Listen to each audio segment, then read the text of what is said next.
ये क्यों मुझे हो रहा है जोड़ों में दर्द। तो लेकिन उन्होंने कुछ नहीं किया। मैं बहुत मायूस हुआ कि ये क्या कर रहे हैं ये। अगर ठीक है ये डरते हैं, कोरोना से डरते हैं। मैंने उनको कहा मैं 80 इयर्स का एज का हूँ, मुझे कोई ऐसा कोई दर्द शर्द नहीं है, उसका कोई असर नहीं है मुझ पर। उसके बाद मैं गया फोर शो की तरफ। जब जाते हैं ना, वो हेल्थ सेंटर है लेफ्ट पहले कॉर्नर पर। जी बिल्कुल।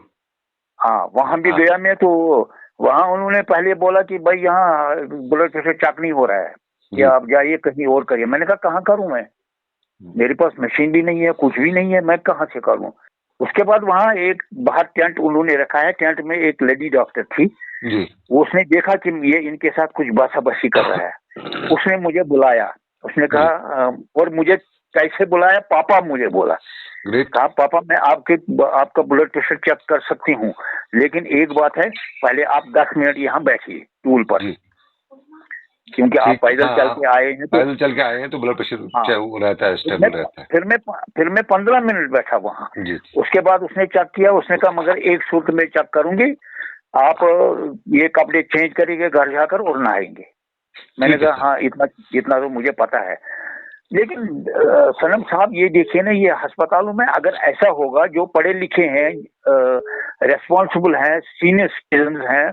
मैं इंफॉर्मेशन डिपार्टमेंट, मैंने 38 ईयर सर्विस की है, तो मुझे पता है क्या करना है क्या नहीं करना है। लेकिन जब हम लोग जैसे लोगों के साथ ऐसा होगा, कि आम लोग जो है बेचारे अनपढ़ जो है, उनके साथ क्या होगा।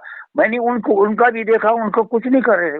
अच्छा ये करना, गर्म पानी से धोना, ये करना, ये दवाई ले लो, ये खाना, बस। ये लॉकडाउन का प्रेशर देखा, श्रीनगर के नज़दीकी इलाका, यूनिवर्सिटी के इलाका, हज़रत बल का इलाका, और वहाँ पे ये सब कुछ हुआ है।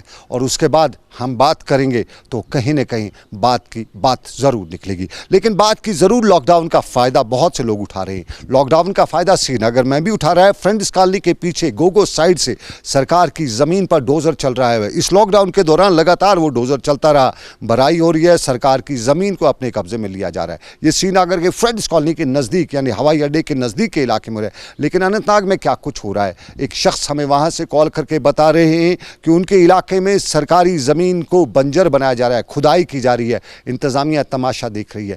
उनकी भी सुनते हैं और अरबाब इक़दार को सुनाते हैं। सर एक्चुअली ये बिजवाड़ा से 3 किलोमीटर दूर गोंड चहल आरवनी तहसील बिजवाड़ा, गोंड GOND गोंड चहल आरवनी तहसील बिजवाड़ा डिस्ट्रिक्ट अनंतनाग। वहाँ पर इलीगली कुछ लोग सॉइल उठा रहे हैं। आजकल पोल्यूशन इतना, 30 गाड़ियां चल रही है, 30 टिपर जी, ना रॉयल्टी, ना डिप्टी कमिश्नर या तहसीलदार से कोई परमिशन जी। आप इतना मतलब पोल्यूशन वहाँ पर, डस्ट पोल्यूशन है कि हम बाहर नहीं निकल सकते। लेकिन आपको कैसे पता है कि इनके पास परमिशन वगैरह नहीं है? आपने देखा है, आपने जाना है? सर मैं गया तहसीलदार के पास 2 बार, मैंने एप्लीकेशन भी दे दी जी, and he has totally denied कि मैंने कोई परमिशन अभी तक नहीं। सर मैं तहसीलदार का नंबर भी दे सकता हूँ आपको जी जी, you can get it confirm sir. अगर इसमें कोई भी गलत इन्फॉर्मेशन होगा, एम टू बी पुनिश्ड। अच्छा, तो उससे क्या प्रॉब्लम क्या हो रही है आपके इलाके में? डस्ट पोल्यूशन है, और ये उसमें स्टेट लेवल कल्चरल लैंड भी है। हमारे जो माल मवेशी है कहाँ जाएंगे? ये रेवेन्यू डिपार्टमेंट को पहले सर क्लियर करना है, इनको NOC देने हैं, ये प्रॉपर्टी लैंड है या गचरे लैंड है। हमें कोई ऑब्जेक्शन है। उसके बाद गवर्नमेंट को देखने वो रॉयल्टी इनसे रिसीव करेंगे या नहीं करेंगे, वो गवर्नमेंट को क्या लॉस होगा एक्सचेकर को। बट हमारा कहना यह है कि ये लैंड पहले इनको आइडेंटिफाई करना है, इनको अलाउ करना है प्रॉपरली जी। मतलब तो ये नाले से रेत निकाल रहे हैं? नहीं, ये तो एक पहाड़ी है, पहाड़ी वही से निकाल रहे हैं मिट्टी और रेत। अच्छा हाँ, वो ब्राउन कलर वो सैंड।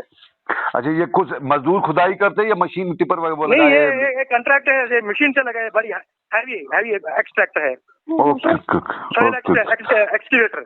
एग्जैक्ट लोकेशन बताओ, कौन सी जगह है? गोंड GOND CHAL गोंड चहल जी।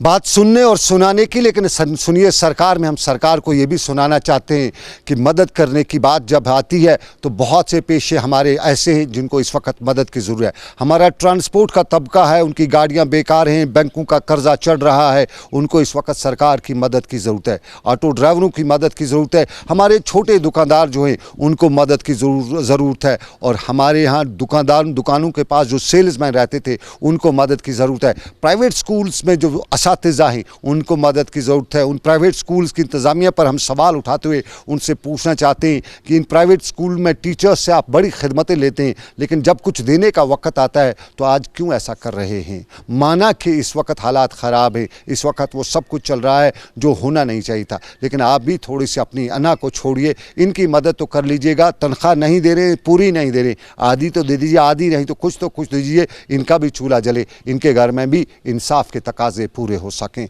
ये प्राइवेट स्कूल से लेके सरकार के दूसरे पुर्जों तक की बात। लेकिन फिलहाल बताएं, आप देख रहे थे ग्राउंड रिपोर्ट सनम के साथ। बस अभी इतना ही। मुझे मेरे साथी आबिद कादिर के साथ दीजिए इजाज़त। ऊपर वाले की रही मर्जी, आपसे फिर करेंगे मुलाकात। आप रखिए अपना ख्याल। अल्लाह हाफिज़। We completed our 14-day quarantine period and today we are going home.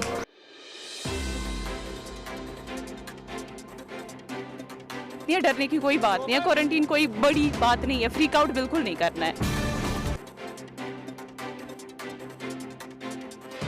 Please work together. Don't use this virus to score political punches.